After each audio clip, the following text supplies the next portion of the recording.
السلام علیکم ورحمۃ اللہ وبرکاتہ۔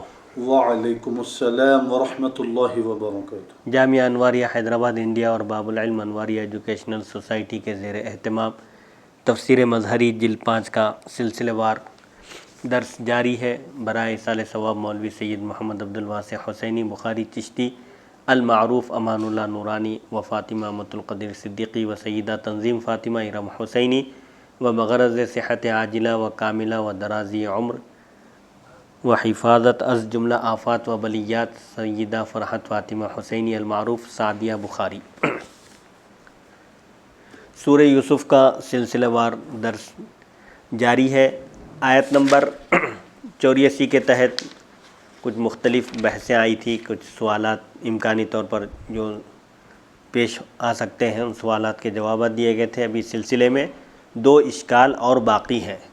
وہ یہ کہ حضرت یعقوب علیہ السلام ایک جلیل القدر پیغمبر ہیں اور انبیاء کا درجہ سب سے باکمال درجہ ہوتا ہے۔ ان کے دل میں حضرت یوسف علیہ السلام کی محبت کس طرح جاگزی ہو گئی تھی کہ وہ یوسف علیہ السلام کے فراق میں روتے روتے ان کی آنکھوں کی بینائی ختم ہو چکی تھی، زائل ہو چکی تھی۔ تو یہ کس طرح ممکن ہے، اس سلسلے میں بحث کرتے ہوئے حضرت علامہ قاضی ثناء اللہ پانی پتی رحمۃ اللہ علیہ نے جو اشکالات ہو سکتے ہیں، جو سوالات پیدا ہو سکتے ہیں، ان سوالات کے تشفی بخش جوابات دیتے ہوئے آگے فرماتے ہیں کہ اس سلسلے میں 2 اشکال اور باقی ہیں۔ نمبر 1، حضرت مجدد الف ثانی رحمۃ اللہ علیہ نے ایک دوسرے مقام پر اپنے مکتوبات میں لکھا ہے کہ انبیاء کرام اور ملائکہ کے علاوہ تمام ممکنات اللہ تعالیٰ کے ان اسماء و صفات کے ظلال کے مظاہر و مجالی ہیں جو ان کے تعینات کے لیے مبدا ہیں۔ مطلب انبیاء کرام اور فرشتے، ان کو چھوڑ کر ان کے علاوہ جتنے بھی ممکنات ہیں، جتنی بھی مخلوقات ہیں، وہ سب کے سب اللہ تعالیٰ کے اسماء اور صفات کے جو پرتو ہے، اس کا عکس ہے، اس کا یہ لوگ مظہر ہیں۔ اللہ تعالیٰ کے جو صفات ہیں وہ ظاہر ہوتے ہیں ان سے، تو یہ ان کے تعینات کے لیے، ان کی پہچان اور شناخت کے لیے یہ بنیاد ہے، مبدا ہے۔ خود اسماء و صفات کے مظاہر نہیں ہیں، یہ لوگ بذات خود اسماء اور صفات کا مظہر نہیں ہے، بلکہ ان اسماء اور صفات کے ظلال کا مظہر ہے، اس کا جو پرتو ہے، عکس ہے، اس کا یہ مظہر ہے۔ اور انبیاء و ملائکہ ان کے تعینات مبدا اسماء و صفات کے اصول ہیں، ان کے لیے مبدا ہے۔ کس کے لیے؟ انبیاء کرام اور فرشتوں کے علاوہ باقی مخلوقات کے لیے اللہ تعالیٰ کے اسماء و صفات کے ظلال کے مظاہر و مجالی ہیں جو ان کے تعینات کے لیے، ان کے تشخص کے لیے جو مبدا ہے۔ یہاں انبیاء کے تشخص کے لیے یہ اصول ہیں، مبدا نہیں ہے۔ اور انبیاء اور فرشتے ان اسماء و صفات کے مجالی و مظاہر ہیں، یعنی انبیاء اور فرشتوں سے بھی اللہ تعالیٰ کے ان اسماء اور صفات کے مظاہر ظاہر ہوتے ہیں۔ تو پھر یہاں کیسے فرمایا کہ ممکنات اسماء و صفات الہیہ کے مجالی و مظاہر ہیں، ظاہر ہونے کی جگہ ہیں؟ یہ کیسے کہا گیا اور یہ کیسے تصور ہو سکتا ہے، کیسے تصور کیا جا سکتا ہے کہ وہی صفات اشیاء دنیاویہ میں اعدام کی جہت سے روشن ہیں، یعنی عدم کی حیثیت سے دیکھے تو روشن ہے دنیا کے اعتبار سے، اور اشیاء اخرویہ میں وجود کی جہت سے ظاہر ہیں۔ یعنی اس سے پہلے ایک بات یہ بتائی گئی تھی کہ دنیا کی کسی چیز سے دل لگانا اور دنیا کی کسی چیز کی محبت کو دل میں بسانا یہ مذموم ہے، لیکن اخروی معاملہ دنیا کے معاملے سے بالکل الگ تھلگ ہے۔ اللہ کی خوشنودی کا سبب بننے والی چیز کو دل میں بسانا، اس سے محبت کرنا، اس کو محبوب رکھنا، یہ پسندیدہ ہے، شریعت میں مذموم نہیں ہے۔ تو اس سے پہلے جو بحث ہوئی تھی کہ یہ کیسے پھر تصور کیا جا سکتا ہے کہ وہی صفات دنیا کے حساب سے دیکھے تو معدوم ہے اور اخروی حساب سے دیکھے تو وہ موجود ہے، یہ کس طرح ممکن ہے؟ تو اس اشکال کا حل یہ ہے کہ ممکنات کا اسماء کے ظلال کا مجالی و مظاہر ہونا ان کے اصول کے ظلال کے مظاہر ہونے کے خلاف نہیں ہے، منافی نہیں ہے۔ یعنی ممکنات، ممکن مطلب جو پہلے نہیں تھا اب ہے، پھر آگے نہیں رہے گا۔ تو مخلوق کا وجود ممکن ہے، مخلوق ممکن الوجود ہے، اور اللہ تعالیٰ کی ذات واجب الوجود ہے، وہ ہمیشہ سے ہے اور ہمیشہ رہے گا۔ تو اس اشکال کا حل یہ بتا رہے ہیں کہ ممکنات کا اسماء کے ظلال، اسماء کا جو ناموں کا جو پرتو ہے اللہ تعالیٰ کے، ان پرتو کا مظہر ہونا یہ ان کے اصول کے ظلال کے مظہر ہونے کے خلاف نہیں ہے، کیونکہ ہر شے کے ظل کا ظل اسی شے کا ظل ہوتا ہے، مطلب ہر چیز کے سائے کا سایہ وہ دراصل اسی چیز کے سائے کا سایہ ہوتا ہے۔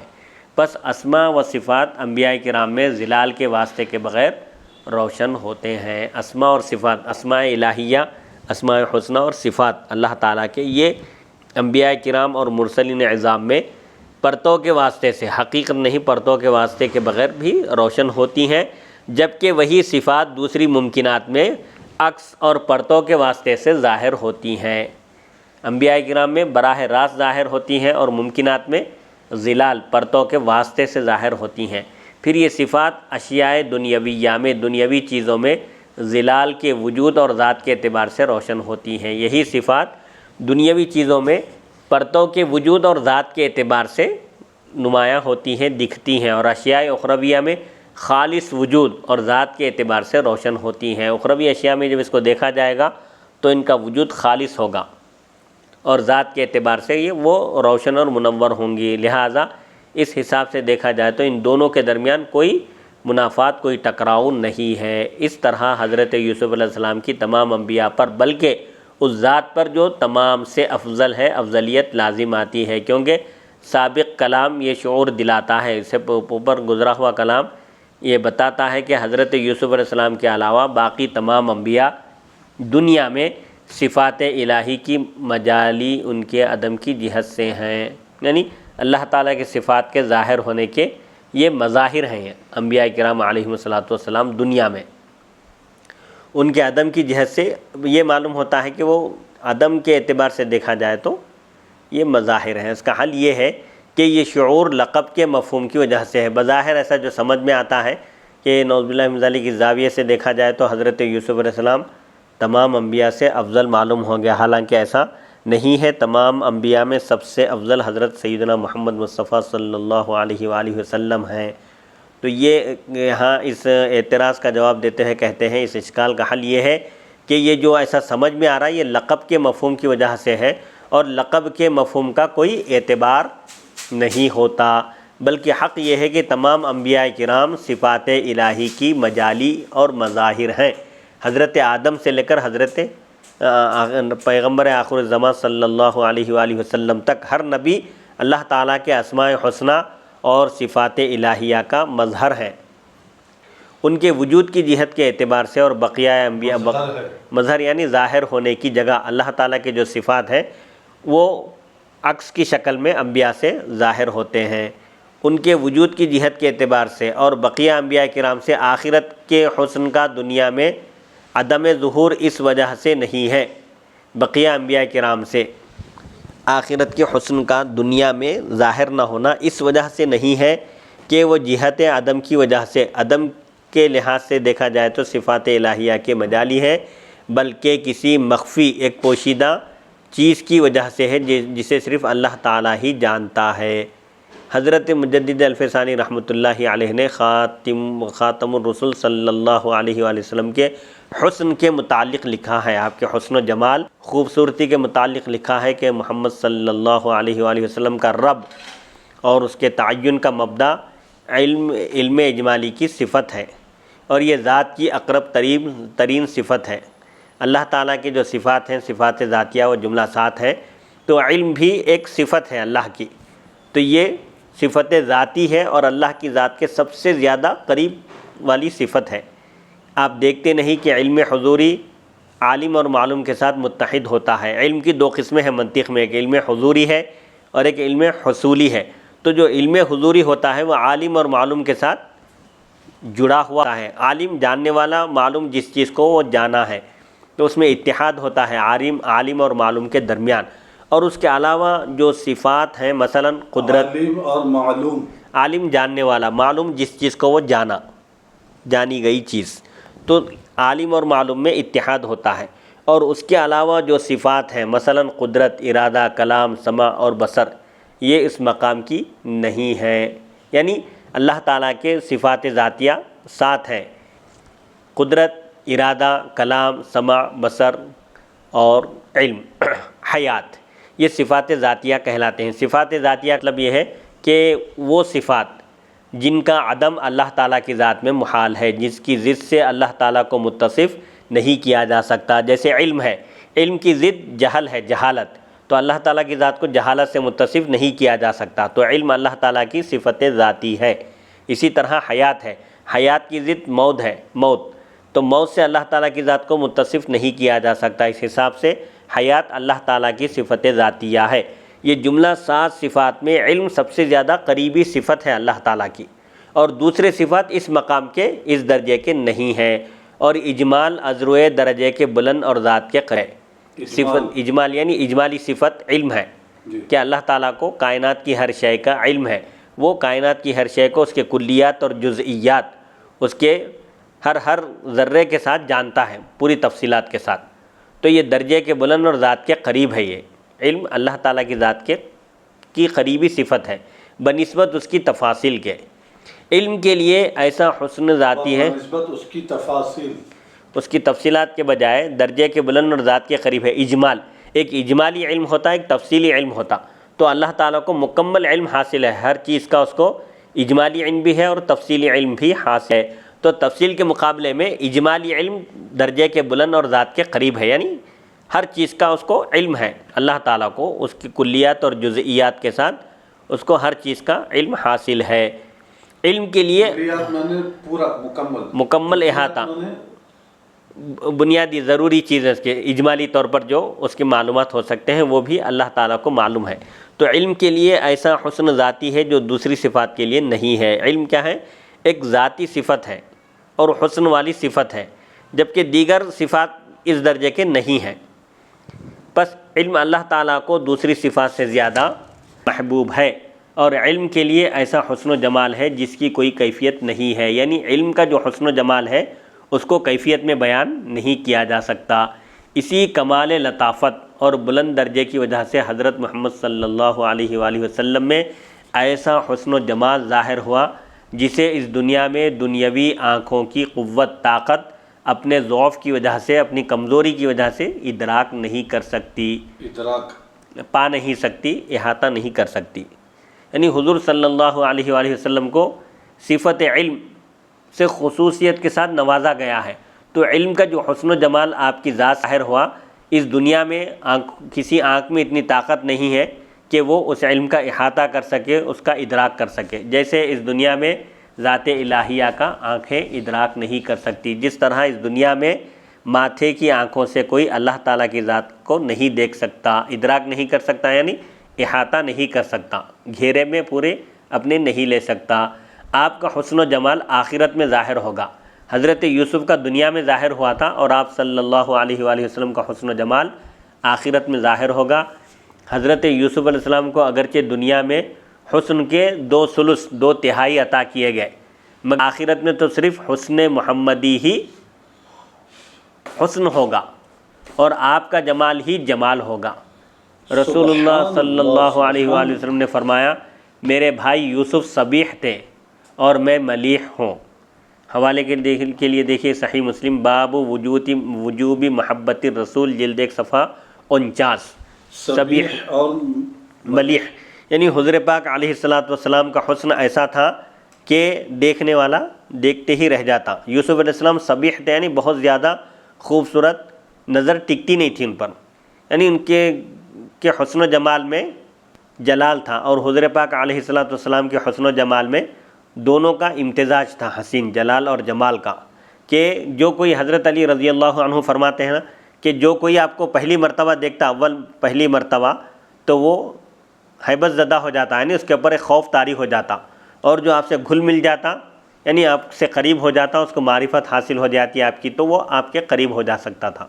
من رآہ بدیہتاً ہابہ کے الفاظ ہیں، یعنی ایک دم پہلی مرتبہ کوئی دیکھے تو اس کے اوپر آپ کا ایسا رعب طاری ہوتا تھا کہ وہ خوف زدہ ہو جاتا تھا، لیکن جب آپ کے قریب بیٹھتا، آپ کی صحبت میں بیٹھتا، تو پھر اس کو ایک کا انس اور سکون حاصل ہوتا تھا۔ اور محققین کے نزدیک صباحت و ملاحت میں وہی فرق ہے جو سورج اور چاند میں اور سونے اور چاندی میں ہے۔ یہ عربی زبان کے الفاظ ہے، یہ صباحت اور ملاحت خوبصورتی کے لیے استعمال ہوتے، جیسے سورج پر نظر ٹک نہیں سکتی، سورج کو دیکھنے میں آنکھوں کو تکلیف پہنچتی ہے، لیکن چاند کی روشنی اور چاند کی دمک دیکھنے میں کوئی تکلیف نہیں ہوتی۔ تو صباحت اور ملاحت میں ایسا ہی فرق ہے جیسے سورج اور چاند کی روشنی میں ہے اور سونے اور چاندی میں ہے، ان دونوں کے درمیان بہت زیادہ دوری اور فرق ہے۔ حضرت یوسف علیہ السلام کا حسن وہ تھا جس سے حضرت یعقوب علیہ السلام اور خلائق مخلوق محبت کرتی تھی، اور حسن محمدی صلی اللہ علیہ وآلہ وسلم وہ ہے جس سے حضرت یعقوب علیہ السلام اور خلائق کا رب محبت کرتا ہے۔ یعنی مخلوق یہاں پر فدا تھی حضرت یوسف علیہ السلام کے حسن کو دیکھ کر، اور حضور پاک علیہ السلام کا حسن و جمال ایسا تھا کہ حضرت یعقوب اور حضرت یوسف کا رب بھی آپ سے بے انتہا محبت کرتا تھا۔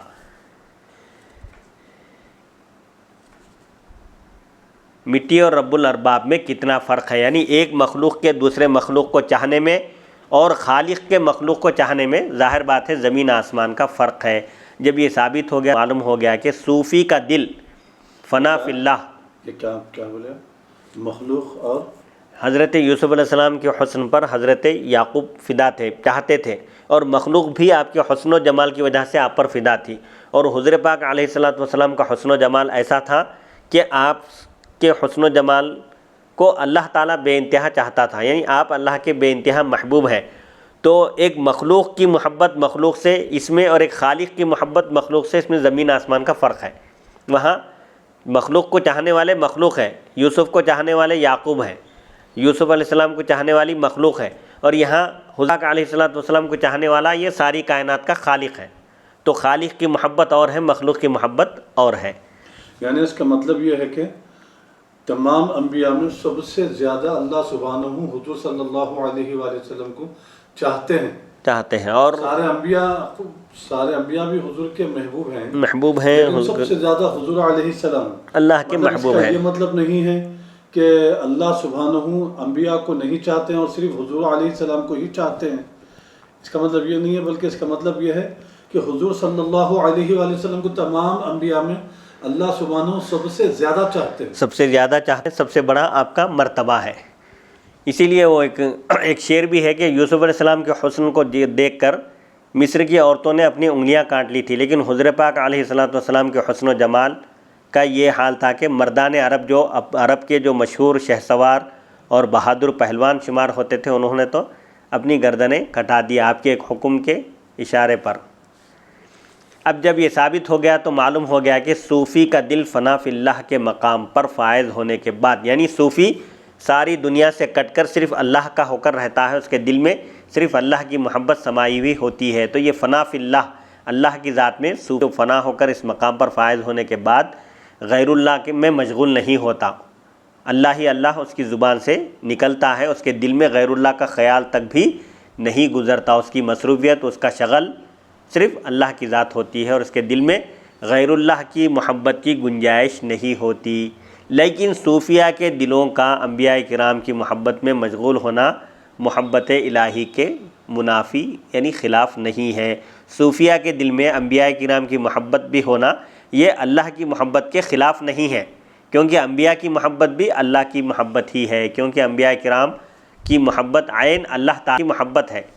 حضرت انس سے مروی ہے کہ رسول اللہ صلی اللہ علیہ وآلہ وسلم نے فرمایا، تم میں کوئی شخص اس وقت تک مومن کامل نہیں ہو سکتا جب تک کہ میں اسے اپنے والد، اپنی اولاد اور تمام لوگوں سے زیادہ محبوب نہ ہو جاؤں۔ متفق علیہ۔ حضرت انس سے ہی مروی ہے، فرماتے ہیں رسول اللہ صلی اللہ علیہ وآلہ وسلم نے فرمایا، تین چیزیں ایسی ہیں جس کسی میں وہ پائی جاتی ہیں وہ ان کی وجہ سے ایمان کی حلاوت، چاشنی، مٹھاس کو پالے گا۔ اگر تین یہ خصلتیں یا عادتیں اگر کسی کے اندر ہے تو اس کو ایمان کی چاشنی، حلاوت، مٹھاس مل گئی۔ کیا کیا ہے؟ نمبر ایک، جس کے نزدیک اللہ تعالیٰ اور اس کے رسول ہر چیز سے زیادہ محبوب ہوں۔ متفق علیہ۔ صحیح مسلم بیان خصال من اتصف بہن وجد حلاوت الایمان، جلد 1 صفحہ 49۔ یہ حدیث دوبارہ تلاوت فرمائیے۔ جس کے نزدیک اللہ تعالیٰ اور اس کے رسول ہر چیز سے زیادہ محبوب ہوں، جی، وہ شخص ایمان کی مٹھاس کو پا لیا۔ سبحان اللہ، سبحان اللہ۔ حضرت رابعہ بصریہ کا کہنا ہے کہ میں یہ عرض کرنا چاہ رہا ہوں، اس میں مفتی صاحب ایک آپ کی بات کو جو ہے رک رہا ہوں، یہ مٹھاس کو پا لینا، یعنی یہ پا لینے سے یہ کیسا اس بات کا ادراک ہو، علم ہو، ایک عام انسان اور مسلمان کو معلوم ہو کہ اللہ کی اور انبیاء کی مٹھاس کو، ایمان کی مٹھاس کو وہ پالے، تو پالنے کی نشانی کیا ہے اور وہ کیسا پاتا ہے، اس کی کیفیت کیا ہے، معلوم کیسا ہو کہ وہ پا لیا ہے؟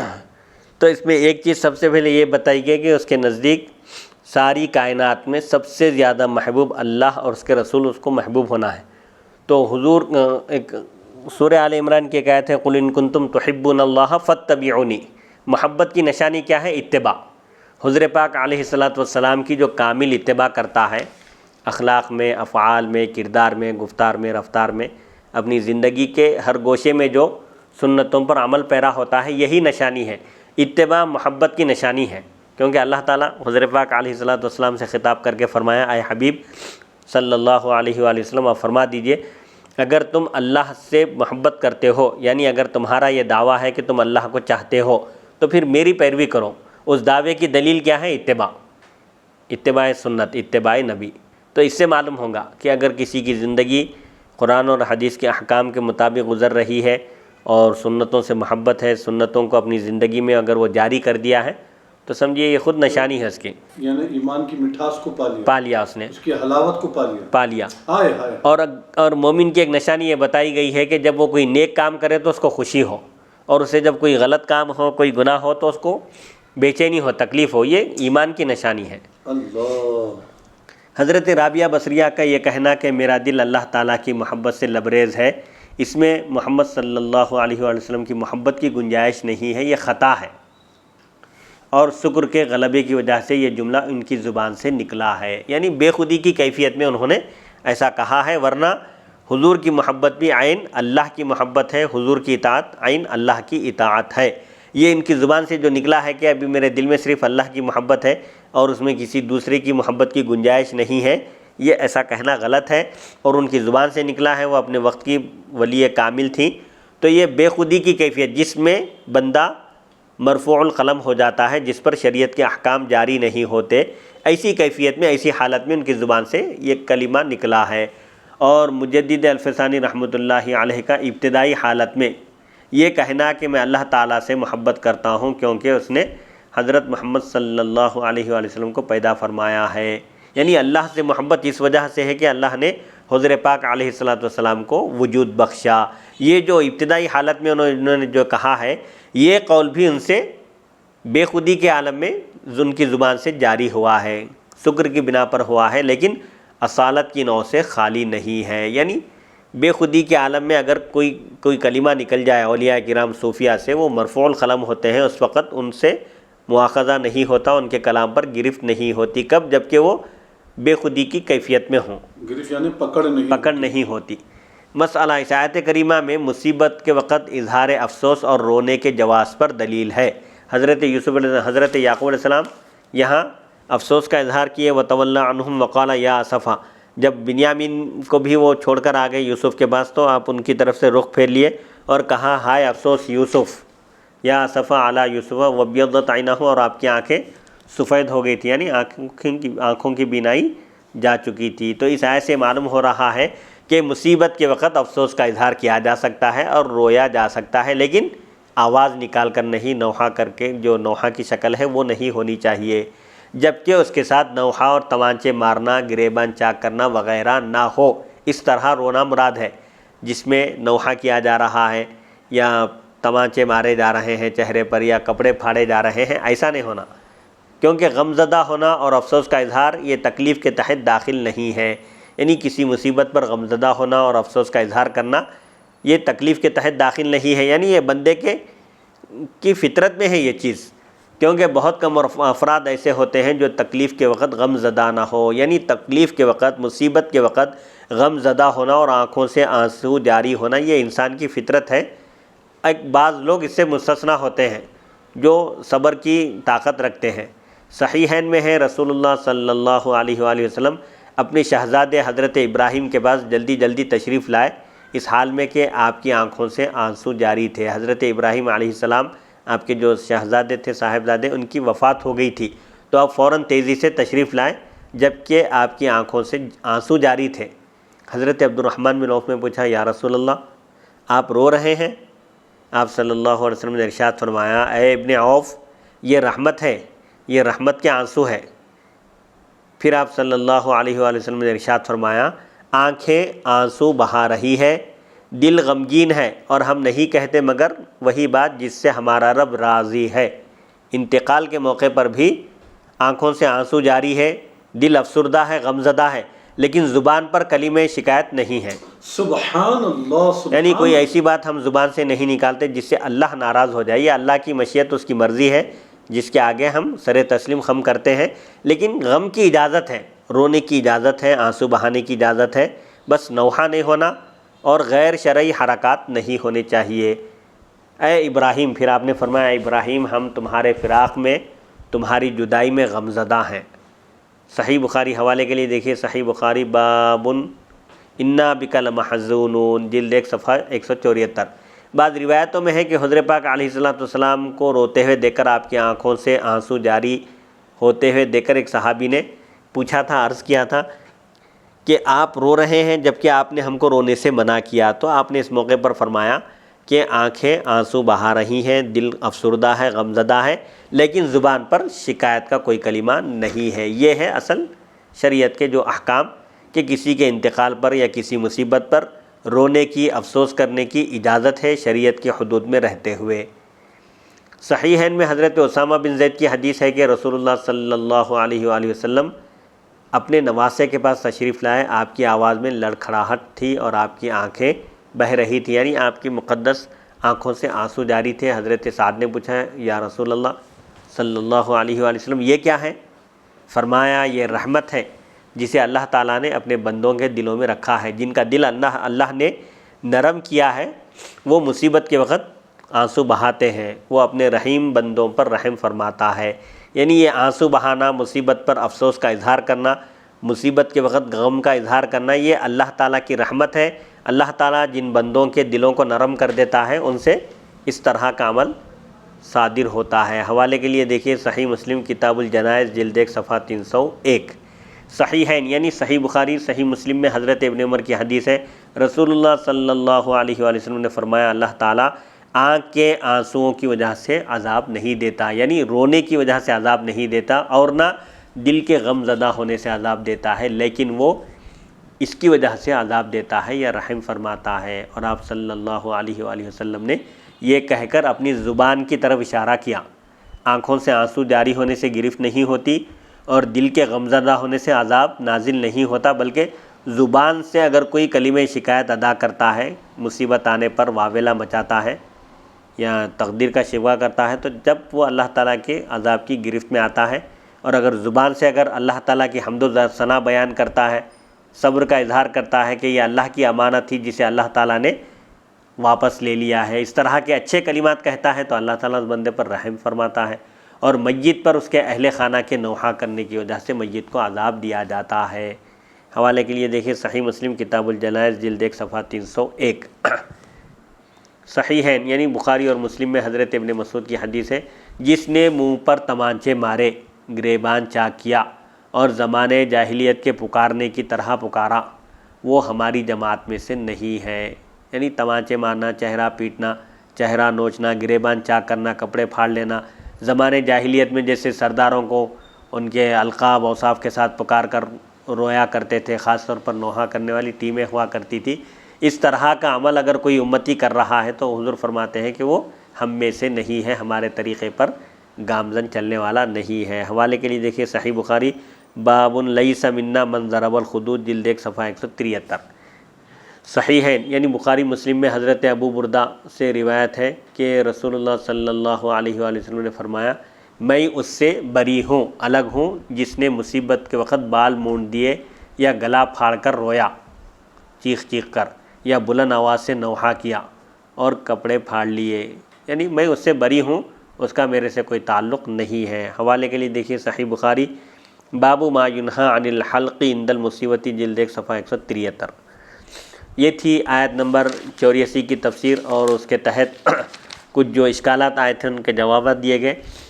اب آیت نمبر 85 سورہ یوسف ارشاد ربانی ہے، اعوذ باللہ من الشیطان الرجیم، قالوا تاللہ تفتأ تذکر یوسف حتی تکون حرضا او تکون من الہالکین۔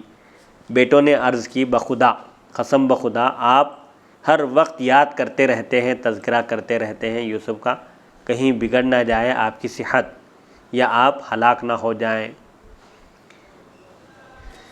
تفتأ یہ اصل میں لا تفتأ تھا، لا کلمہ لا محذوف ہے، عدم التماس کی وجہ سے، التباس کی وجہ سے لا کو ہمیشہ حذف کیا جاتا ہے، یعنی لا کو حذف کرنے سے یہاں کوئی ڈاؤٹ شبہ نہیں ہوتا۔ یہ عربی زبان کی نزاکتیں ہیں جس کو اہل ذوق جو عرب ہیں وہ آسانی سے پہچان لیتے ہیں کہ یہاں کون سا کلمہ محذوف ہے اور کون سا کلمہ کہاں زائد ہے، یہ ان کا ذوق سلیم ان کی رہنمائی کرتا ہے۔ تو یہاں لا محذوف ہے، لا تفتأ تذکرو ہے اصل میں، اور اس لا کو ہمیشہ حذف کیا جاتا ہے، یعنی ڈیلیٹ کر دیا جاتا ہے، کیونکہ اگر اس کا معنی اس بات ہوتا، ثابت کرنا ہوتا تو فعل پر لام اور نون ضرور لگایا جاتا، یعنی یہ لا کر اگر اس کے معنی کو ثابت کرنا مقصود ہوتا تو یہاں پر پھر فعل پر لا تفتأ لتذکرن اس طرح کہنا پڑتا تھا۔ مرض یا بڑھاپے کے سبب ہلاکت کے قریب پہنچنے والے ہیں۔ حرض کا اصل معنی ہے فرط غم، شدت غم، غلبہ عشق اور بڑھاپے کی بنا پر بدنی اور عقلی قوتوں میں فساد کا پیدا ہو جانا۔ عشق کا غلبہ ہونے یا غم، شدت کا غم ہونے اور بڑھاپے کی وجہ سے بدن کی طاقت اور عقل کی قوت میں فساد پیدا ہو جانے کو حرض کہتے ہیں۔ وہ شخص جس کی صحت خراب ہو اور ہلاکت کے قریب ہو۔ قاموس میں اسی طرح ہے، یہ مصدر ہے اس لیے یہ مذکر ہے، حتی تکون حرضاً، یہ مصدر ہے حرضاً اس لیے نہ مذکر ہے اور نہ مؤنث ہے، اور یہاں صفت کی جگہ استعمال ہوا ہے، یعنی آپ بار بار یوسف کا تذکرہ کرتے رہتے ہیں، کہیں ایسا نہ ہو کہ آپ ان کے غم میں بیمار پڑ جائیں یا ہلاک ہونے کے قریب ہو جائیں۔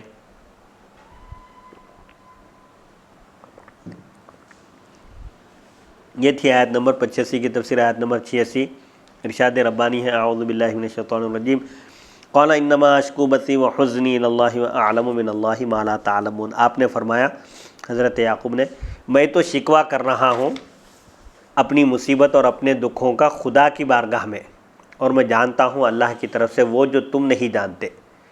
بس یبث، شدت غم کو کہتے ہیں، عربی زبان کا لفظ ہے با اور ثا۔ شدت غم کے لیے یہ لفظ استعمال ہوتا ہے کیونکہ انتہائی مغموم شخص، انتہائی غمزدہ شخص اسے چھپا نہیں سکتا حتیٰ کہ وہ ظاہر ہو جاتا ہے۔ حضرت حسن فرماتے ہیں، بسی کا معنی ہے حالی، میں اپنے حال کی شکایت اللہ سے کرتا ہوں، تم سے مجھے کوئی شکوہ نہیں ہے۔ حوالے کے لیے دیکھیں معالم التنزیل جلد 3 صفحہ 317، یعنی تمہاری جناب میں یا کسی غیر سے نہیں، صرف اپنے خدا کی بارگاہ میں شکوہ کر رہا ہوں، اپنا حال زار بیان کر رہا ہوں، اپنی مصیبت اور اپنے دکھوں کا، تم مجھے اور میری شکایت کو چھوڑ دو، یعنی میری جو مصیبت ہے، میری جو تکلیف ہے، میرا جو غم ہے، میں اس کا اظہار تم سے نہیں بلکہ اپنے رب کی بارگاہ میں کر رہا ہوں، تم مجھے اور میری شکایت کو چھوڑ دو، یعنی مجھے میرے حال پر چھوڑ دو۔ امام بغوی فرماتے ہیں، روایت ہے کہ حضرت یعقوب علیہ السلام کے پاس آپ کا پڑوسی آیا اور کہا، اے یعقوب، میں تمہیں کیسے دیکھ رہا ہوں کہ آپ بالکل ٹوٹ چکے ہیں اور فنا ہو چکے ہیں، حالانکہ آپ ابھی تو اس عمر کو نہیں پہنچے جس تک آپ کے والد محترم پہنچے تھے، یعنی یہ عمر میں آپ کی یہ کیفیت ہو گئی ہے، آپ نحیف کمزور ہو گئے ہیں اور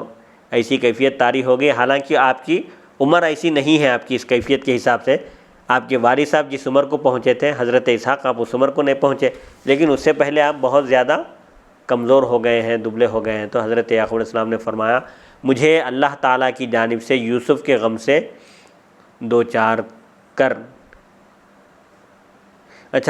کرنے کی آزمائش نے توڑ دیا ہے اور فنا کر دیا ہے۔ اللہ تعالیٰ کی جانب سے یہ جو آزمائش آئی ہے، یوسف علیہ السلام کے غم سے میں دوچار ہو گیا ہوں، اس نے میری کمر توڑ دی ہے، یعنی مجھے کمزور کر دیا ہے، مجھے اس حالت تک پہنچا دیا ہے۔ اللہ تعالیٰ نے وحی بھیجی، اے یعقوب، اس میں شکایت میری مخلوق سے کر رہے ہو؟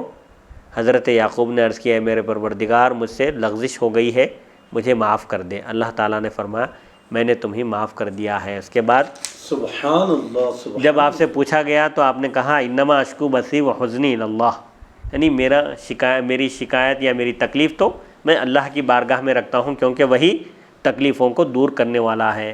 اسی لیے اگر کوئی مصیبت آئے تو مخلوق سے اگر شکایت کریں گے تو اس میں اللہ کی شکایت ہوگی مخلوق کے سامنے. اسی لیے یہ ہدایت دی گئی ہے کہ چاہے کوئی مصیبت آئے یا کوئی تکلیف پہنچے یا کوئی بھی پریشانی ہو، بندہ اللہ سے رجوع ہو، کیونکہ اللہ تعالیٰ ہی پریشانیوں کو دور کرنے والا اور مشکلات کا حل عطا کرنے والا ہے. اس لیے اللہ سے اگر رجوع ہوگا بندہ تو اس کی مصیبت دور ہوگی اور اللہ اس سے راضی ہوگا. برخلاف اس کے کہ اگر وہ مخلوق سے اگر رجوع ہو، مخلوق کے سامنے شکایت کرے تو اللہ تعالیٰ اس کو مخلوق کے حوالے کر دیتا ہے اور وہ مزید مصیبتوں میں پڑ جاتا ہے. روایت ہے کہ حضرت اللہ اکبر. یعقوب سے کہا گیا، اے یعقوب، کس چیز نے تمہاری آنکھوں کی بینائی ختم کر دی ہے اور کس چیز نے تمہاری کمر کو دوہرا کر دیا ہے؟ ایسی کمر جو جھک گئی ہے یہ کس وجہ سے؟ تو آپ نے فرمایا، یوسف پر رونے نے میری بینائی زائل کر دی ہے، ختم کر دی ہے، اور ان کے بھائی کے غم نے میری کمر ٹیڑھی کر دی ہے. یعنی بنیامین کے غم نے مجھے نڈھال کر دیا ہے. تو اللہ تعالیٰ نے وحی فرمائی، کیا تم میری شکایت کر رہے ہو؟ یعنی انبیاء کا جو مقام ہوتا ہے اس حساب سے ان کو ایسا نہیں کہنا چاہیے، بلکہ اللہ تعالیٰ پوچھا، کیا تم میری شکایت کر رہے ہو؟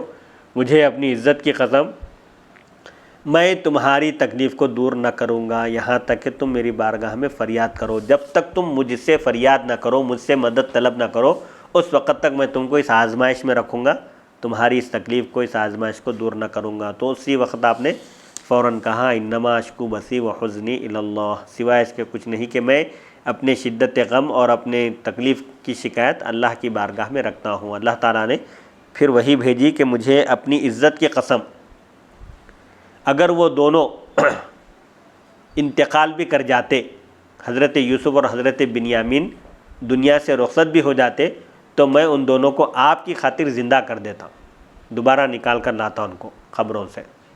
اللہ تعالیٰ فرما رہا حضرت یعقوب سے، جب انہوں نے اپنی فریاد اللہ کی بارگاہ میں رکھی تو اللہ تعالیٰ نے وہی بھیجی اور فرمایا کہ مجھے میری عزت کی قسم، وہ دونوں تو حیات ہیں، اگر دنیا سے رخصت بھی ہو گئے ہوتے تو میں آپ کی خاطر ان دونوں کو زندہ کر دیتا. سبحان اللہ سبحان اللہ. میں نے دیکھا کہ تم نے ایک بکری ذبح کی تھی اور تمہارے دروازے پر مسکین تھا اور تم نے اسے کچھ بھی نہیں کھلایا تھا، اور میرے نزدیک میری مخلوق سے محبوب ترین انبیاء پھر مساکین ہیں. یعنی انبیاء سے کبھی کوئی معمولی بھی اگر لغزش ہو تو اللہ تعالیٰ کی طرف سے ان کو متنبہ کیا جاتا ہے، ان کو بتایا جاتا ہے کہ آپ کو ایسا نہیں کرنا چاہیے تھا. اس سلسلے میں ایک واقعہ ذکر کر رہے ہیں کہ ایک بار ایک بکری ذبح کی گئی تھی گھر میں، اور ایک مسکین آیا تھا، سائل آیا تھا دروازے پر. ہو سکتا ہے کہ اس کی طرف توجہ نہیں دی گئی یا اس کو نہیں دیکھا گیا، تو اللہ تعالیٰ فرمایا کہ تم نے اس کو کچھ کھلایا نہیں، حالانکہ میرے نزدیک انبیاء کے بعد مساکین کا درجہ ہے، مساکین مجھے محبوب ہیں انبیاء کے بعد. بس اب کھانا پکاؤ اور اس پر مساکین کو دعوت دو. اللہ نے حکم دیا کہ کھانا تیار کرو اور غریبوں کو، مسکینوں کو بلا کر کھانا کھلاؤ. آپ نے فوراً کھانا پکایا، پھر اعلان فرمایا، جو روزے دار ہو آج رات آل یعقوب کے پاس افطار کرے. یعنی آپ ندا کیے کہ وہ افطار یہاں کرے ہمارے پاس. روایت ہے کہ اس کے بعد جب صبح ہوئی تو آپ نے منادی کو، آواز دینے والے، اعلان کرنے والے کو حکم دیا کہ وہ ندا دے، اعلان کرے کہ جو صبح کھانا کھانا چاہتا ہے وہ یعقوب کے پاس آئے. بس آپ صبح و شام مساکین کی معیت میں کھانا کھاتے تھے. یعنی حضرت یعقوب علیہ السلام اللہ تعالیٰ کے فرمانے کے بعد صبح و شام روزانہ آپ مساکین کے ساتھ بیٹھ کر کھانا کھایا کرتے تھے. حوالے کے لیے دیکھیے معالم التنزیل جلد 1 صفحہ 317. وہب بن منبہ سے مروی ہے، فرماتے ہیں اللہ تعالیٰ نے حضرت یعقوب علیہ السلام کی طرف وحی بھیجی کہ تم جانتے ہو کہ میں نے تمہیں کیوں عقاب کیا ہے، یعنی تم کو فراق میں یوسف کے کیوں مبتلا کیا ہے، اس آزمائش سے دوچار کیوں کیا ہے، اور اسی سال یوسف علیہ السلام کو کیوں آپ سے دور رکھا ہے. تو آپ نے عرض کی، نہیں یا الہی، یہ راز یہ میں نہیں جانتا. فرمایا، یہ کیوں ہوا ایسا آپ کے ساتھ، یہ آزمائش کیوں ہوئی؟ یوسف جو آپ کے سب سے چہیتے فرزند ہیں اور نبوت اور رسالت سے سرفراز کیے جانے والے ہیں، ان کو آپ سے الگ کیوں کیا گیا، پھر بنیامین کو آپ سے دور کیوں کیا گیا، اس کی وجہ کیا ہے؟ تو اللہ تعالیٰ نے فرمایا کہ آپ نے بکری بھنی تھی اور اپنے پڑوسی پر کنجوسی کی تھی. یعنی وہ بکری شاید ہو سکتا ہے چھوٹی تھی، زیادہ گوشت نہیں تھا، تو بازو پڑوسی کا خیال نہیں کیا گیا، اس کو نہیں دیا گیا. آپ نے وہ بکری خود کھائی تھی اور پڑوسی کو نہیں کھلائی تھی، اس لیے اس آزمائش سے آپ کو دوچار کیا گیا. روایت ہے کہ حضرت یعقوب علیہ السلام کو اس تکلیف میں اللہ تعالیٰ نے اس لیے مبتلا کیا تھا، اس تکلیف سے اس لیے دوچار کیا تھا کہ آپ نے ایک بچھڑے کی ماں کے سامنے ذبح کیا تھا اور وہ آواز نکال رہی تھی. ایک وجہ یہ بھی بیان کی گئی کہ ایک بچڑے کو آپ نے اس کی ماں کے سامنے ذبح کیا جبکہ ماں رو رہی تھی، چیخ رہی چلا رہی تھی، تو اس لیے اللہ تعالیٰ نے آپ کو اس آزمائش سے دوچار کیا کہ حضرت یوسف آپ سے جدا ہوئے چند عرصے کے لیے۔ وہب اور سدی وغیرہ نے لکھا ہے کہ حضرت جبریل علیہ السلام قید خانے میں حضرت یوسف علیہ السلام کے پاس آئے اور پوچھا، اے صدیق، اے بہت سچ بولنے والے، تم مجھے جانتے ہو؟ حضرت یوسف علیہ السلام نے فرمایا، میں تم ہی ایک پاکیزہ صورت اور پاکیزہ خوشبو والا دیکھتا ہوں، یعنی مجھے اتنا تعارف ہے کہ تم ایک پاکیزہ صورت والے ہو اور نہایت پاکیزہ خوشبو ہے۔ حضرت جبریل نے فرمایا، میں رب العالمین کا رسول اور روح الامین ہوں، یعنی میں اللہ کا قاصد ہوں اور روح الامین ہوں، اس کی وحی پر میں امانت دار ہوں۔ حضرت یوسف علیہ السلام نے پوچھا، تم ہی گناہگاروں کی جگہ میں کس نے داخل کیا ہے؟ یعنی قید خانے میں تم کیوں آئے ہو، حالانکہ تم پاکیزہ میں سے پاکیزہ ترین اور مقربین کے سردار اور رب العالمین کے امین ہو، یعنی سید الملائکہ ہیں، آپ کا مقام و مرتبہ اتنا بڑا ہے، پھر آپ اس قید خانے میں کیوں تشریف لائے؟ یہ تو گناہگاروں کی جگہ ہے، یعنی جن سے کوئی جرم ہوتا ہے ان کو لا کر ڈالا جاتا ہے، آپ یہاں کیوں آئے؟ تو جبریل علیہ السلام نے کہا، اے یوسف، آپ کو معلوم نہیں کہ اللہ تعالیٰ انبیاء کی پاکیزگی کی وجہ سے گھروں کو پاک کرتا ہے، یعنی انبیاء کے وجود سے جس جگہ وہ تشریف لے جاتے ہیں وہ خطہ پاکیزہ ہو جاتا ہے۔ تو اب قید خانے میں آپ تشریف لائے ہیں تو اب یہ خراب جگہ نہیں ہے، بلکہ آپ کے مقدس وجود کی وجہ سے یہ بھی قید خانہ پاک ہو گیا ہے، اور وہ زمین جس میں انبیاء داخل ہوتے ہیں وہ تمام زمینوں سے زیادہ صاف ستھری پاکیزہ ہوتی ہے انبیاء کے مبارک وجود کی وجہ سے۔ اللہ تعالیٰ نے آپ کی وجہ سے قید خانہ اور اس کے اطراف کو پاک و صاف کر دیا ہے۔ اے پاکیزہ لوگوں میں سے پاکیزہ ترین اور اے نیک چیدہ لوگوں کی اولاد، یعنی نہایت منتخب اللہ کے محبوب اور مقرب بندوں کی آپ اولاد میں سے ہیں۔ حضرت ابراہیم ہے، حضرت اللہ تعالیٰ کے محبوب اور مقرب پیغمبر، حضرت اسحاق، حضرت یعقوب ہے، یہ فضائل اور خوبیاں آپ کے پاس ہیں۔ حضرت یوسف علیہ السلام نے کہا، میرا نام صدیقین کی فہرست میں کیسے آیا ہے اور تم نے مجھے مخلصین و طاہرین میں کیسے شمار کیا ہے، حالانکہ میں مجرموں کی جگہ داخل کیا گیا ہوں، یعنی بلا وجہ مجھے قید و بند میں ڈال دیا گیا اور مجھے فاسقین کے نام کے ساتھ موسوم کیا گیا ہے، نعوذ باللہ من ذالک۔ یعنی حضرت یوسف علیہ السلام نے پوچھا کہ آپ نے مجھے صدیق کہہ کر خطاب کیا، صدیقین کی فہرست میں میرا نام رکھا اور مجھے مخلص اور نہایت صاف ستھرا پاکیزہ آپ شمار کرتے ہیں، حالانکہ مجھے قید خانے میں قید کر دیا گیا اور مجھ پر تہمت لگائی گئی۔ تو حضرت جبریل علیہ السلام نے کہا، اس کی وجہ یہ ہے کہ تم نے اپنے دل کو فتنے میں مبتلا نہیں کیا تھا اور اپنے رب کی معصیت میں اپنی مالکن کی اطاعت نہیں کی تھی، یعنی آپ کی جو عصمت ہے، پاک دامنی ہے، اس وجہ سے آپ کا نام صدیق ہے اور آپ نہایت مخلص اور طاہر ہیں، یعنی گناہ کے اسباب موجود ہوتے ہوئے آپ گناہ سے بچ گئے، اللہ تعالیٰ آپ کی حفاظت کیا، آپ اللہ تعالیٰ کی نافرمانی میں اپنی مالکن کی اطاعت نہیں کی، یعنی زلیخا کی بات نہیں مانے، اس کی بات مانتے تو اللہ کی نافرمانی ہوتی تھی، اور اپنے دل کو آپ نے محفوظ رکھا اس فتنے سے، اس لیے آپ صدیق ہیں، طیب اور طاہر ہیں، اس لیے اللہ تعالیٰ نے صدیقین میں آپ کا نام رکھا ہے اور آپ کو مخلصین میں، محفوظ رہنے والے مخلصین میں شمار کیا ہے۔ مخلصین اور مخلصین میں کیا فرق ہے؟ مخلصین یعنی جو اپنے آپ کو خالص کیا اللہ کے لیے، جن کا ہر عمل اخلاص پر مبنی ہے، اور مخلص، ہاں مخلص یہ ہے، اور مخلص وہ ہے جس کو اللہ منتخب کر لے، جس کو اللہ چن لے، اس کو مخلص کہتے ہیں۔ اس لیے اللہ تعالیٰ نے آپ کی تعریف کرتے ہوئے فرمایا، انہ من عبادنا المخلصین، حضرت یوسف ہمارے منتخب لوگوں میں سے ہیں اور آپ کو مخلصین میں شمار کیا ہے، اور آپ کے نیک آبا و اجداد کے ساتھ آپ کو شامل کیا ہے۔ آپ کے والد بھی نبی، آپ کے دادی نبی، پردادا بھی نبی، اور پردادا ابو الانبیاء جن کا لقب ہے حضرت ابراہیم، یعنی نہایت متقی پرہیزگار نیک لوگ ہیں، نیک آبا و اجداد ہیں آپ کے، آپ کا شمار بھی انہی میں ہے۔ حضرت یوسف نے پوچھا، اے روح الامین، کیا آپ کو حضرت یعقوب علیہ السلام کا علم ہے؟ کیا کیفیت ہے حضرت یعقوب علیہ السلام کی اس وقت، وہ کس کیفیت سے دو چار ہیں؟ حضرت جبریل نے کہا، ہاں، اللہ تعالیٰ نے انہیں صبر جمیل عطا فرمایا ہے اور آپ کے غم کے ساتھ آزمایا ہے، آپ کو ان سے جدا کر کے، آپ کو ان سے الگ کر کے ان کا امتحان کیا ہے، درآں حال یہ کہ وہ ضبط کیے ہوئے ہیں، اس حال میں کہ حضرت یعقوب اپنے غم پر ضبط ہے، یعنی اپنے غم کو روکے ہوئے ہیں، زبان سے کوئی شکایت کا کلمہ نہیں کہتے، اللہ کی آزمائش کے آگے وہ سر تسلیم خم کیے ہوئے ہیں۔ پوچھا ان کے غم کا اندازہ کیا ہے؟ حضرت یعقوب کو جو غم ہے، کیسا غم ہے؟ فرمایا، جتنا 70 عورتوں کو غم ہوتا ہے جن کی اولاد فوت ہو گئی ہوتی ہے، یعنی حضرت یعقوب کو آپ کی جدائی کا اتنا غم ہے جتنا غم 70 عورتوں کو ہوتا ہے ان کی اولاد مر جانے پر۔ جیسے ایک عورت غم زدہ ہوتی ہے، ویسی 70 عورتوں کا غم اس وقت وہ اپنے دل میں لیے ہوئے ہیں اور صبر جمیل اختیار کیے ہوئے ہیں۔ حضرت یوسف علیہ السلام نے پوچھا ان کا اجر کتنا ہے؟ جب وہ اللہ کے اتنے محبوب اور رب بندے ہیں اور اتنا صبر کیے ہیں تو پھر ان کا اجر، ان کا صلہ کیا ہوگا؟ فرمایا 100 شہیدوں کا ان کو اجر ملے گا۔ سبحان اللہ۔ پوچھا کیا میری ان سے ملاقات ہوگی؟ حضرت یعقوب سے میری ملاقات ہوگی؟ فرمایا ہاں۔ حضرت یوسف علیہ السلام یہ سن کر بہت خوش ہوئے اور فرمایا اگر میں انہیں دیکھ لوں تو مجھے ان تکلیفوں کی کوئی پرواہ نہیں ہے، یعنی اگر مجھے میرے والد کا اگر دیدار ہو جائے تو یہ تکلیفیں اس کے مقابلے میں ہیچ ہیں، معمولی ہیں۔ یعنی قید و بند کی تکلیف سے گزرے، آپ پر تہمت لگائی گئی، آپ کو بہت پریشان کیا گیا، تو یہ تکلیفیں بالکل معمولی ہوں گی ان کے دیدار کے مقابلے میں۔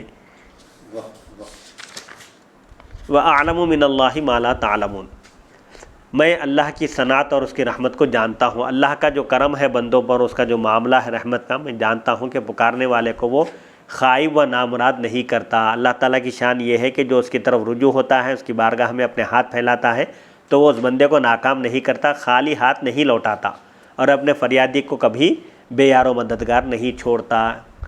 یہ معنی کہ اللہ تعالیٰ نے جو مجھے الہام کیا ہے اس کو میں جانتا ہوں۔ یعقوب علیہ السلام کو معلوم تھا یوسف علیہ السلام زندہ ہیں اور مصر میں ہیں۔ وَأَعْلَمُ مِنَ اللَّهِ، اللہ کی جانب سے میں وہ جانتا ہوں جو تم نہیں جانتے، یعنی حضرت یوسف علیہ السلام کی زندگی کے بارے میں تم نہیں جانتے، تم تو یہ سمجھتے ہو کہ وہ فوت ہو گئے ہیں، دنیا سے رخصت ہو چکے ہیں۔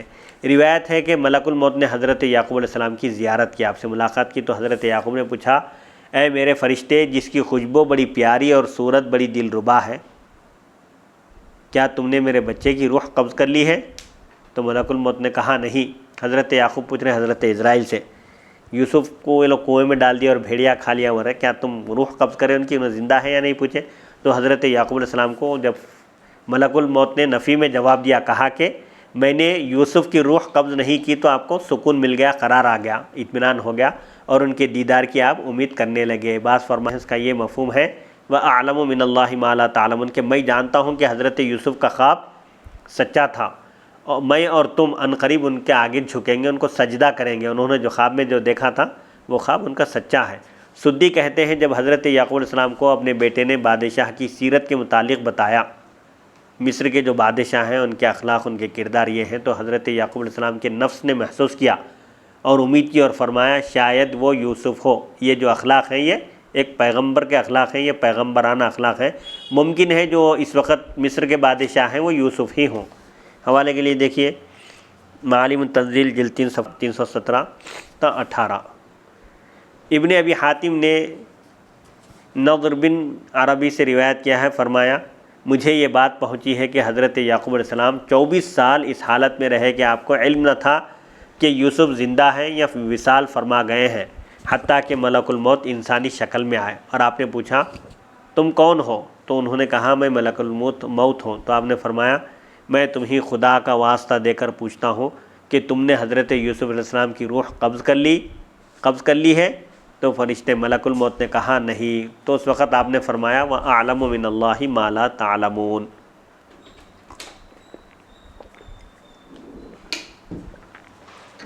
آیت نمبر 87 سورہ یوسف ارشاد ربانی ہے، یا بنی اذهبوا فتحسسوا من یوسف واخیہ ولا تیأسوا من روح اللہ انہ لا ییأس من روح اللہ الا القوم الکافرون۔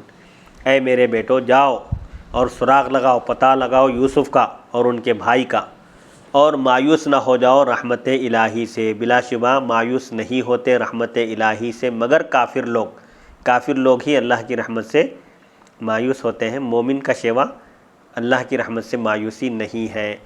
تحسس کا معنی تطلب الاحساس ہے، یعنی تشخیص کرنا اور پہچاننا، سونگھو یوسف کی خوشبو کو، سونگھو، محسوس کرو، تلاش کرو ان کو اور ان کے بھائی کو۔ حضرت ابن عباس رضی اللہ عنہما فرماتے ہیں فتحسسوا کا مطلب کیا ہے؟ تلاش کرنا ہے۔ حوالے کے لیے دیکھیے در منصور معالم التنزیل جلد 3 صفحہ 319۔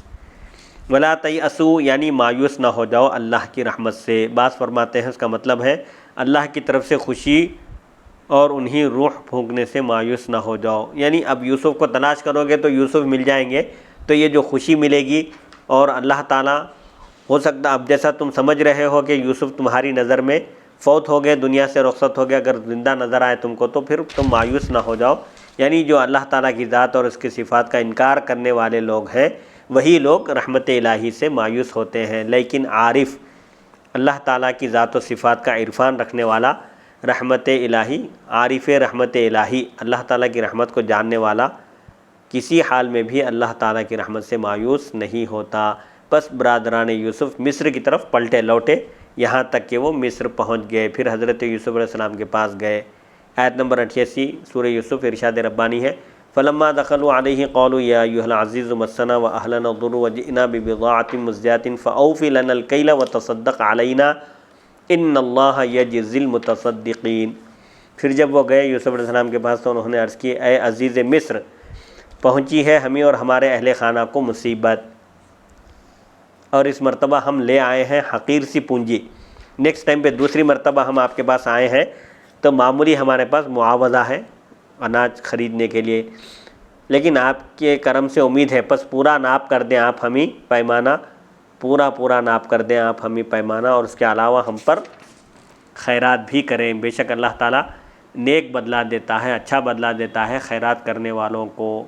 مسنا و اہلنا الضر، ضر سے مراد سخت بھوک ہے، یعنی قحط سالی کا شکار ہے کنعان بھی، اس وقت وہاں اناج غلہ نہیں ہے، ہم سب بھوکے ہیں۔ حضرت ابن عباس رضی اللہ عنہما فرماتے ہیں ببضاعۃ مزجاۃ، خریدنے کے لیے ہم بالکل حقیر معمولی پونجی لائے ہیں، اس سے مراد کیا ہے؟ ایسے ردی دراہم ہیں جو خرچ نہیں کیے جاتے، کھوٹے سکے جس کی کوئی اہمیت نہیں ہوتی، ہم آپ کے پاس کھوٹے سکے لائے ہیں، لیکن آپ اپنے کرم سے ہم کو غلہ اور اناج دیجئے، ہم پر احسان کیجئے۔ ابو عبید اور ابن ابی شیبہ، ابن جریر، ابن المنذر، ابن ابی حاتم اور ابو شیخ نے حضرت ابن عباس سے روایت کیا ہے، اسی طرح ابن ابی حاتم نے اکرمہ سے روایت کیا ہے، اکرمہ نے حضرت سعید بن منصور سے روایت کیا ہے، ابن المنذر اور ابو شیخ نے بھی کہا ہے ببضاعۃ مزجات کا معنی دراہم قلیلہ ہیں، یعنی ہم آپ کی خدمت میں تھوڑے سے درہم لے کر حاضر ہوئے ہیں۔ ابن جریر، ابن المنذر، ابن ابی حاتم اور ابو شیخ نے حضرت عبداللہ بن حارث سے روایت کیا ہے کہ اعراب کا سامان اون اور گھی تھا، ان کے پاس کیا تھا؟ بس کچھ اون تھا اور گھی تھا، بعض فرماتے ہیں اون اور چمڑا تھا۔ ابن جریر، ابن ابی حاتم اور ابو شیخ نے حضرت ابو صالح سے نقل کیا ہے، فرماتے ہیں وہ صنوبر اور سبزیوں کے دانے تھے، یعنی بالکل معمولی پونجی لے کر وہ غلہ اور اناج لینے کے لیے پہنچے تھے۔ ابن النجار نے حضرت ابن عباس سے نقل کیا ہے کہ وہ مقل کا ستو تھا، وہ کچھ ستو ایسی جو ستو اس ٹائپ کی کوئی چیز تھی، بعض فرماتے ہیں وہ چمڑا اور جوتے تھے۔ ببضاعۃ مزجات، معمولی سی پونجی تھی، کیا تھی وہ؟ مختلف اقوال ہیں اس میں، بعض فرماتے ہیں وہ چمڑا اور جوتے تھے۔ الازجا کی اصل پھینک دینا اور چلانا ہے، ازجا یزجی کے معنی پھینک دینا اور چلانا، جیسے اللہ تعالیٰ کا ارشاد ہے یزجی سحابن، اللہ تعالیٰ بادل کو ہانکتا ہے، چلاتا ہے۔ کھوٹے دراہم کو بھی مزجات کہا جاتا ہے کیونکہ وہ بھی مسترد کر دیے جاتے ہیں، ریجیکٹ کر دیے جاتے ہیں اور پھینک دیے جاتے ہیں، قبول نہیں کیے جاتے۔ اسی طرح قلیل دراہم کو بھی کہا جاتا ہے، تھوڑے اگر ہیں درہم تو اس کو بھی بضاعۃ مزجات، بضاعۃ مزجات کہا جاتا ہے کیونکہ وہ بھی متاع عزیز کے مقابلے میں وصول نہیں کیے جاتے، بھاری قیمت کے مقابلے میں تھوڑے درہم کو کوئی بھی قبول نہیں کرتا، وہ پھینک دیے جاتے ہیں، اٹھا کر پھینک دیے جاتے ہیں۔ اسی طرح دراہم کے علاوہ، چاندی کے سکوں کے علاوہ ردی چیزوں کے لیے بھی استعمال ہوتا ہے، حقیر معمولی چیزوں کے لیے بھی مزجات کا لفظ استعمال ہوتا ہے کیونکہ انہیں بھی ثمن کے طور پر، قیمت کے طور پر قبول نہیں کیا جاتا، مگر جب بائع راضی ہو جائے، بیچنے والا اگر مان لے راضی ہو جائے تو یہ ایک الگ بات ہے، لیکن قیمت کے طور پر کوئی بھی کھوٹے سکوں کو قبول کرنے کے لیے تیار نہیں ہوتا۔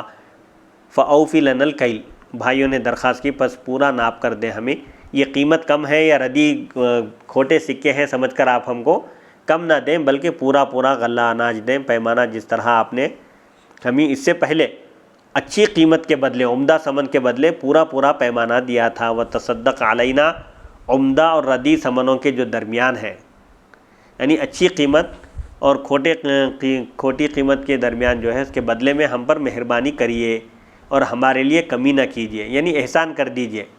اکثر مفسرین کا یہی خیال ہے۔ ابن جریج اور ضحاک فرماتے ہیں اس کا معنی ہے کہ ہمارے بھائی کو واپس فرما کر ہم پر مہربانی کیجئے، کیل تو پورا دیجئے ہم کو غلہ اور اناج، اس کے علاوہ وتصدق علینا، بنیامین کو واپس کر کے ہم پر احسان کیجئے، مہربانی کیجئے۔ حوالے کے لیے دیکھیے معالم التنزیل جلد 3 صفحہ 320۔ اللہ تعالیٰ خیرات کرنے والوں کو دنیا اور آخرت میں بہترین بدلہ عطا فرماتا ہے۔ ان اللہ یجزی المتصدقین۔ جزا اور تصدق کا معنی مطلقاً مہربانی کرنے کے ہیں۔ اسی سے حضور صلی اللہ علیہ وآلہ وسلم کا نماز قصر کے بارے میں ارشاد ہے، ھذہ صدقۃ تصدق اللہ علیکم فاقبلوا صدقتہ۔ حوالے کے لیے دیکھیے صحیح مسلم باب صلاۃ المسافرین وقصارھا، جلد 1 صفحہ 241۔ یہ تخفیف اللہ کی خیرات اور نوازش ہے۔ سفر میں 4 رکعت والی نماز کو 2 رکعت پڑھنا ہے، جیسے ظہر ہے، عصر ہے، عشاء ہے۔ تو آپ کیا فرمائیں اس کے بارے میں؟ جو مسافر کو جو راحت دی گئی ہے اللہ کی طرف سے ریلیف، یہ تخفیف ہے، اللہ کی خیرات اور نوازش ہے، اس کا صدقہ ہے جو اللہ نے تم پر کیا ہے، لہٰذا اس کی مہربانی کو، اس کے صدقے کو قبول کرو۔ اللہ نے جب تم کو ڈھیل دی ہے، ریلیف دی ہے، تو 4 رکعت مت پڑھو بلکہ 2 رکعت ہی پڑھو۔ اسی لیے احناف کے پاس اگر کوئی سفر میں 4 رکعت والی نماز 2 رکعت پڑھنے کے بجائے پوری پڑھے تو وہ گناہگار ہوگا۔ ہاں اگر امام کے تابع ہے، امام مقیم ہے، تو تابع امام ہونے کی حیثیت سے وہ پوری نماز پڑھے گا۔ اسی حدیث کو بخاری نے روایت کیا ہے، لیکن عرفاً صدقہ مختص ہے جس میں ثواب اور رضا الہی مطلوب ہو، اور اسی عرف پر یہ روایت بھی مبنی ہے۔ عرف میں صدقہ کس کو کہتے ہیں؟ جسے اللہ تعالیٰ کی خوشنودی اور ثواب مقصود ہو، اس کو صدقہ کہتے ہیں عرف عام میں۔ جو حضرت حسن نے سنی کہ ایک شخص کہہ رہا ہے اللہم تصدق علیہ، اے اللہ مجھ پر صدقہ فرما، تو آپ نے فرمایا اللہ تعالیٰ صدقہ نہیں فرماتا۔ کیوں؟ صدقے کا مقصود رضا الہی اور ثواب ہے، جبکہ اللہ تعالیٰ کی ذات اس سے پاک ہے۔ صدقہ تو وہ کرتا ہے جو ثواب کا متلاشی ہوتا ہے، جو ثواب چاہتا ہے، بلکہ اس طرح دعا مانگ۔ آپ نے اس کو کہا تصدق علیہ مت کہے، بلکہ اللہم اعطنی وتفضل علیہ، اے اللہ مجھے عطا فرما، نواز دے اور مجھ پر مہربانی فرما۔ اس طرح کے کلمات استعمال کرنا چاہیے۔ ضحاک نے کہا انہوں نے یہ نہیں کہا کہ اللہ تعالیٰ تم ہی جزا دے گا، کیونکہ وہ نہیں جانتے تھے کہ آپ مومن ہیں۔ انہوں نے ایسا مطلق کیوں کہا کہ آپ ہم پر صدقہ کیجئے، یعنی ہم کو عطا کیجئے، ہم پر مہربانی کیجئے، اللہ آپ کو بدلہ دے گا نہیں کہا، بلکہ یہ کہا کہ اللہ تعالیٰ مہربانی کرنے والوں کو اچھا صلہ دیتا ہے۔ حوالے کے لیے دیکھیے معالم التنزیل جلد 3 صفحہ 320۔ میں کہتا ہوں، علامہ قاضی ثناء اللہ پانی پتی کہتے ہیں، میں کہتا ہوں، بلکہ انہوں نے یہ اس لیے کہا کہ وہ نہیں جانتے تھے کہ آپ صدقہ کریں گے یا نہیں، ان کو نہیں معلوم تھا۔ درخواست تو کیے وہ لوگ، وہ تصدق علینا، اس کے بعد کیا کہیں کہ اللہ تعالیٰ خیرات کرنے والوں کو، احسان کرنے والوں کو اچھا بدلہ دیتا ہے۔ تو اب یہاں ان کو اچھا بدلہ دیتا ہے کیوں نہیں کہا؟ اس لیے کہ نہیں معلوم ہے، ابھی تو صرف ریکویسٹ کیے ہیں، درخواست، وہ قبول ہوگی یا نہیں پتہ نہیں تھا، اس لیے انہوں نے مطلق کہا کہ جو بھی نیکی کا کام کرتا ہے اللہ تعالیٰ اس کو اس کا صلہ دیتا ہے۔ فائدہ، سفیان بن عیینہ سے پوچھا گیا کیا سوائے ہمارے نبی محمد صلی اللہ علیہ وآلہ وسلم کے بقیہ انبیاء پر صدقہ حرام تھا؟ جیسے حضور صلی اللہ علیہ وآلہ وسلم پر صدقہ حرام تھا، کیا دیگر انبیاء پر بھی حرام تھا؟ حضرت سفیان نے فرمایا کیا تم نے اللہ تعالیٰ کا یہ فرمان نہیں سنا؟ وتصدق علینا ان اللہ یجزی المتصدقین، معالم التنزیل جلد 3 صفحہ 320۔ ابن جریر نے اسی طرح نقل کیا ہے۔ میں کہتا ہوں، حضرت قرآن کی آیت کا ترجمہ، اور آپ ہم پر صدقہ کیجئے۔ اب یہ تصدق کے معنی یہ لیے کہ بعض تفسیروں میں بیان کیے کہ ہم پر سے مراد یہ لوگ کیا بولے، یہ تو انبیاء کی اولاد میں سے ہیں، ان پر صدقہ حرام تھا۔ ہم پر سے مراد یہ ہے کہ ان کے پیچھے جو قبیلے والے ہیں، جو سادات نہیں ہیں، جن کے لیے صدقہ حلال ہے، ان کو دیں گے۔ ہمارے پیچھے کچھ ایسے محتاج اور تنگ دست لوگ ہیں جو اس صدقے کو استعمال کریں گے، یہ بھی تعویل کی گئی۔ حضرت علامہ قاضی ثناء اللہ پانی پتی کہتے ہیں، میں کہتا ہوں انبیاء کے لیے صدقے کی حلت پر اس آیت سے حضرت سفیان نے استدلال کیا ہے، مگر یہ استدلال کمپلیٹ نہیں ہوتا، مکمل نہیں ہوتا۔ حضرت سفیان کے قول سے کیا معلوم ہوا کہ صدقہ صرف حضور پر حرام تھا، دیگر انبیاء پر نہیں تھا۔ وہ اس سے دلیل کے طور پر یہ آیت پیش کیے کہ پیغمبر کی اولاد جا کر کہی کہ آپ ہم کو صدقہ دیجئے، تو اس سے معلوم ہوا کہ وہ لوگ لے سکتے تھے۔ لیکن حضرت فرما رہے ہیں کہ یہ سفیان بن عیینہ جو دلیل پیش کیے یہ مکمل نہیں ہے۔ کیوں؟ جب تک برادران یوسف کی نبوت ثابت نہ ہو، کہ یہاں اس سے پہلے بھی یہ بات گزر چکی ہے کہ یوسف علیہ السلام کے سب بھائی نبی تھے یا نہیں تھے۔ صحیح قول یہ ہے جمہور کا کہ صرف حضرت یوسف پیغمبر تھے، ان کے کوئی بھائی پیغمبر نہیں تھے۔ جب یہاں وہی سوال اٹھا رہے ہیں وتصدق علینا، اب بعض وہ لوگ جو کہتے ہیں کہ یہ لوگ بھی انبیاء تھے تو پھر کیسا کہے کہ ہم پر صدقہ کیجیے، ہم کو صدقہ دیجیے، تو یہ استدلال اس وقت مکمل نہیں ہوتا کب، جب تک کہ برادران یوسف کی نبوت ثابت نہ ہو۔ ان کو اگر نبی مانے تو جب بول سکتے ہیں آپ کہ وہ لوگ صدقہ مانگے، ان کے لیے صدقہ حلال تھا، لیکن ان کی نبوت ہی ثابت نہیں ہے۔ جب بھائیوں نے یہ کلام کیا، نبوت ثابت ہے تو پھر صدقہ حلال نہیں ہوتا۔ جب بھائیوں نے یہ کلام کیا تو حضرت یوسف علیہ السلام پر رقت طاری ہو گئی، آپ کا دل نرم ہو گیا اور آپ کی آنکھوں سے آنسو جاری ہو گئے، اور آپ پہلے جو چھپائے ہوئے تھے اسے ظاہر فرما دیا۔ یعنی اب تک بھائیوں کے سامنے اظہار نہیں کیے تھے کہ آپ یوسف ہیں۔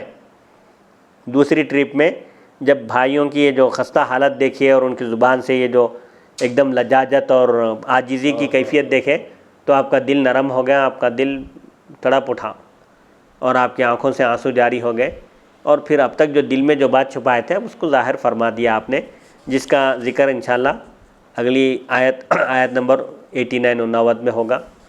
وصلی اللہ تعالیٰ علی خیر خلقہ سیدنا محمد و آلہ و صحبہ اجمعین والحمد للہ رب العالمین۔